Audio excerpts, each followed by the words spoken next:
एबे मिशन शक्ति एवं एसएससी ग्रुप मानक आसला बड़ घोषणा जहाँकि ओडिशार स्वप्न साकार करिबो मिशन शक्ति अभियान महिला को मिलिबो अधिक लाभ।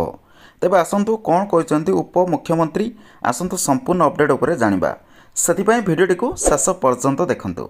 चैनल नुआ थिले चैनल को सब्सक्राइब करंतु पाखर आसुवा घंटे चिन्ह को प्रेस कर दियंतु। वर्तमान विकसित ओडिशार स्वप्न साकार करिबो मिशन शक्ति अभियान।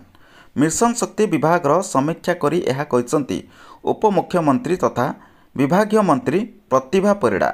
उपमुख्यमंत्री कहते मिशन शक्ति तार लक्ष्य स्थल में पहुँचब एवं आगक आहरी क्षिप्र गति में दौड़ कारण यही विभाग महिला माने 19टी विभाग एवं यूएन एजेन्सी सह जड़ित।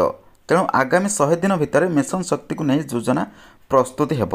तो तार भितर जहाँकि मिशन शक्ति द्वारा उत्पन्न सामग्री बिक्री पाई मिशन शक्ति बजार सृष्टि करा जायछि। मिशन शक्ति काफे भी करा जाउछि।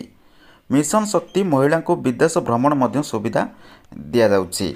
मंत्री भावे दायित्व नेबा परे मिशन शक्ति भवन में विभागीय सचिव व अधिकारी सह आलोचना करिसंती जे उपमुख्यमंत्री प्रतिभा परिड़ा मिशन शक्ति को नहीं जो द्वंद्व थिला ताहा मध्य दूर होइछि। तो यह भाव में मिशन शक्ति को नहीं आसला गोटे बड़ अपडेट। तेबे आपण माने भिडियोटी को शेष पर्यंत देखिथिबारु भिडियो गोटे लाइक करंतु। चैनल नुआ थिले चैनल को सब्सक्राइब करी पाखर आसुवा घंटे चिन्ह को प्रेस कर दियंतु।